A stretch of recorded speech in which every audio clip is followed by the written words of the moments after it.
মৰমৰ বন্ধু বান্ধৱীসকল, Assam job market YouTube চেনেলে আপোনালোকক স্বাগতম জনাইছো। RRBৰ পৰা নতুন এখন জব ভেকেন্সি নটিফিকেশ্যন পাব্লিছ কৰিছে। আপোনালোকে যদি ইয়াতে চাই, এইখন অফিচিয়েল নটিফিকেশ্যন হয়। প্ৰথমতে যদি চাওঁ, ইয়াতে কোৱা হৈছে টোটাল ভেকেন্ট পোষ্ট আছে 1036টা। ইয়াতে পোষ্টবোৰৰ নাম দিয়া আছে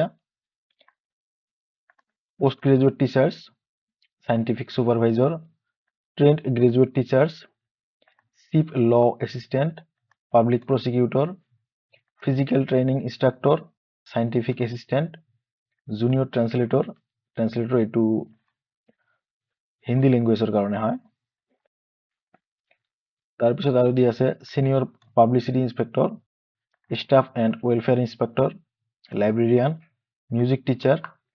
এই পোষ্টবোৰ ফিমেল কেটেগৰীৰ কেণ্ডিডেটছৰ কাৰণে ৰিজাৰ্ভ হয়।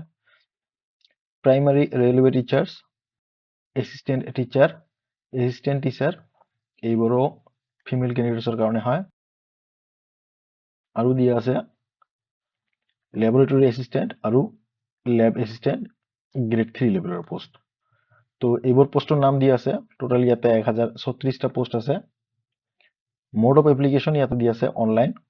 পোষ্টকেইটাৰ কাৰণে আপোনালোকক অনলাইন মোডত এপ্লাই কৰিব লাগিব। এপ্লিকেশ্যন ফি যদি চাওঁ, ইয়াতে কৈছে PWBD, female, transgender, ex servicemen, SC category, ST category, minorities আৰু ইকনমিকেলি বেকৱাৰ্ড ক্লাছৰ যিবোৰ কেণ্ডিডেটছ আছে, তেখেতসকলে ইয়াতে 250 টকা এপ্লিকেশ্যন ফি পে কৰিব লাগিব। আৰু বাকী সকলো কেটেগৰীৰ কেণ্ডিডেটছে ইয়াতে 500 টকা এপ্লিকেশ্যন ফি পে কৰিব লাগিব। ইম্পৰ্টেণ্ট ডেট যদি চাওঁ, ইয়াতে কৈছে অনলাইন এপ্লিকেশ্যন আৰম্ভ হোৱাৰ ডেট 7 জানুৱাৰী 2025 তাৰিখ আৰু 6 ফেব্ৰুৱাৰী 2025 তাৰিখলৈকে এই পোষ্টকেইটাৰ কাৰণে অনলাইন এপ্লিকেশ্যন কৰিব পাৰিব। বন্ধুসকল, ভিডিঅ'টোত আগলৈকে আগবঢ়াৰ আগতে আপোনালোকক মই এটা কথা কৈ থওঁ যে আপোনালোকে যদি অসমৰ যিকোনো চৰকাৰী চাকৰিৰ খবৰ অন টাইমত পাব বিচাৰে, আপোনালোকে আমাৰ টেলিগ্ৰাম চেনেলটো জইন কৰি ল'ব পাৰে। টেলিগ্ৰাম চেনেলটোৰ লিংক এই ভিডিঅ'ৰ ডিছক্ৰিপশ্যনত আপোনালোকে পাই যাব। তো ভিডিঅ'টোত এতিয়া আগবাঢ়িছোঁ আমি। ইয়াতে এটা টেবল দিয়া আছে। ইয়াতে কোৱা আছে post wise vacancy and initial pay. তো ইয়াতে প্ৰথমতে পোষ্ট গ্ৰেজুৱেট টিচাৰৰ কাৰণে দিয়া আছে টোটাল 187 পোষ্ট আছে। আৰু ইয়াতে ইনিচিয়েল চেলাৰী হ'ব 47,600 টকা। সাইণ্টিফিক ছুপাৰভাইজৰ ইয়াতে টোটাল 3টা পোষ্ট আছে আৰু এই পোষ্টকেইটাৰ কাৰণে চেলাৰী দিয়া হ'ব ইনিচিয়েল চেলাৰী 44,900 টকা। ট্ৰেইনড গ্ৰেজুৱেট টিচাৰ্ছৰ ইয়াতে 338টা পোষ্ট আছে আৰু ইয়াতেও চেলাৰী চেম পাব 44,900 টকা। চিফ ল এছিষ্টেণ্ট ইয়াতে টোটাল ভেকেন্ট পোষ্ট আছে 54টা। ইয়াতেও ইনিচিয়েল চেলাৰী থাকিব 44,900 টকা। নেক্সট দিয়া আছে পাব্লিক প্ৰচিকিউটৰ, টোটাল পোষ্ট আছে 20টা। ইয়াতেও ইনিচিয়েল চেলাৰী হ'ব 44,900 টকা। নেক্সট আছে ফিজিকেল ট্ৰেইনিং ইনষ্ট্ৰাক্টৰ, ইয়াতে টোটাল 18টা পোষ্ট আছে। ইয়াতেও ইনিচিয়েল চেলাৰী হ'ব 44,900 টকা। তাৰপিছত দিয়া আছে সাইণ্টিফিক এছিষ্টেণ্ট, টোটাল 2টা পোষ্ট আছে। ইনিচিয়েল চেলাৰী হ'ব 35,400 টকা। তাৰপিছত জুনিয়ৰ ট্ৰান্সলেটৰ হিন্দী লেংগুৱেজৰ কাৰণে টোটাল পোষ্ট আছে 130টা। ইনিচিয়েল চেলাৰী হ'ব 35,400 টকা। চিনিয়ৰ পাব্লিচিটি ইনস্পেক্টৰ টোটাল 3টা পোষ্ট আছে।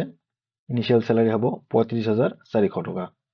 Staff and welfare instructor total post আছে 59। ইনিচিয়েল চেলাৰী হ'ব 35,400 টকা।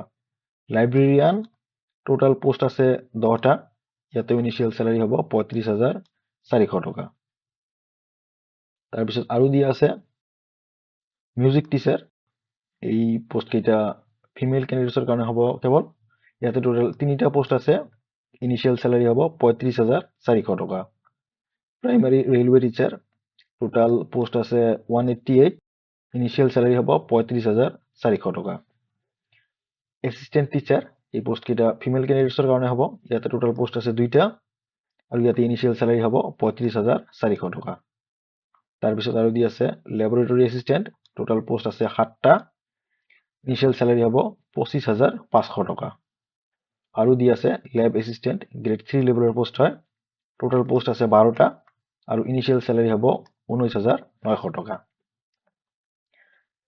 ইয়াতে আৰু এখন টেবুল দি আছে এই টেবুলত কোনটো আৰআৰবিত কিমানটা ভ্যাকেন্ট পোষ্ট আছে সেইখিনি ইয়াতে দি আছে ইয়াতে বহুত আৰআৰবিৰ নাম দি আছে আপোনালোকে বিচাৰিলে আপোনাৰ যোনটো আৰআৰবিত আপুনি বিচাৰে সেই আৰআৰবিৰ এগেইনষ্টত আপোনালোকে এপ্লাই কৰিব পাৰিব মই ইয়াতে আমাৰ আৰআৰবি গুৱাহাটীৰ কথা উল্লেখ কৰি আছো আৰআৰবি গুৱাহাটীত ইয়াতে ম্যাক্সিমাম ভ্যাকেন্ট পোষ্ট আছে ইয়াতে টোটাল 169 ভ্যাকেন্ট পোষ্ট আছে তো বহুত ভ্যাকেন্ট পোষ্ট আছে আৰআৰবি গুৱাহাটীত ম্যাক্সিমাম ভ্যাকেন্ট পোষ্ট আমাৰ গুৱাহাটী আৰআৰবিতে আছে এনেকুৱা নহয় যে আপোনালোকে কেৱল আৰআৰবি গুৱাহাটীৰ এগেইনষ্টতে এপ্লাই কৰিব পাৰিব আপোনালোকে বিচাৰিলে যোনটো আৰআৰবি আপোনাৰ পছন্দ সেই আৰআৰবি এগেইনষ্টত আপোনালোকে এপ্লাই কৰিব পাৰিব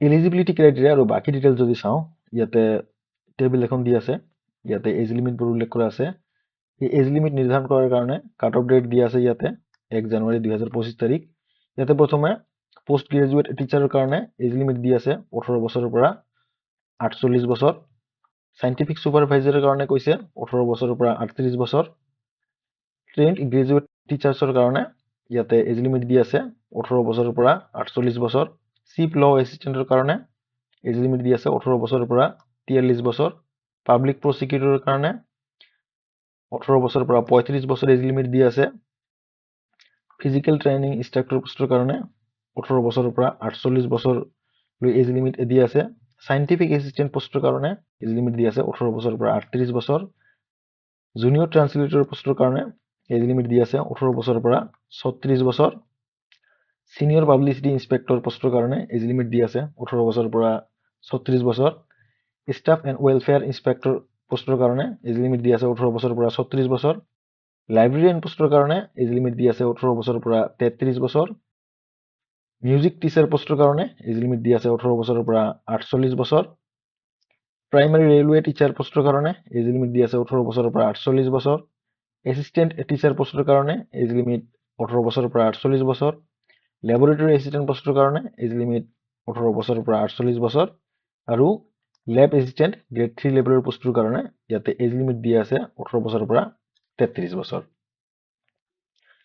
এইখিনিৰ উপৰিও আৰু ৰিজাৰ্ভ ক্যাটেগৰীৰ কাৰণে ইয়াতে এজ ৰিলেক্সেশনৰ কথা কোৱা হৈছে ইয়াতে এসসি আৰু এসটি ক্যাটেগৰীৰ ক্যান্ডিডেটছৰ কাৰণে 5 বছৰৰ এজ ৰিলেক্সেশন থাকিব ওবিসি ক্যাটেগৰীৰ কাৰণে 3 বছৰৰ এজ ৰিলেক্সেশন থাকিব PWBD ক্যাটেগৰীৰ ক্যান্ডিডেটছ যদি আনৰিজাৰ্ভ বা EWS ক্যাটেগৰীৰ পৰা বিলং কৰে তেনেহলে 10 বছৰৰ এজ ৰিলেক্সেশন পাব আৰু PWBD ক্যান্ডিডেটছ যদি OBC ক্যাটেগৰীৰ পৰা বিলং কৰে তেনেহলে 13 বছৰৰ এজ ৰিলেক্সেশন পাব আৰু PWBD ক্যান্ডিডেট যদি SC বা ST ক্যাটেগৰীৰ পৰা বিলং কৰে তেনেহলে ইয়াতে 15 বছৰৰ এজ ৰিলেক্সেশন পাই যাব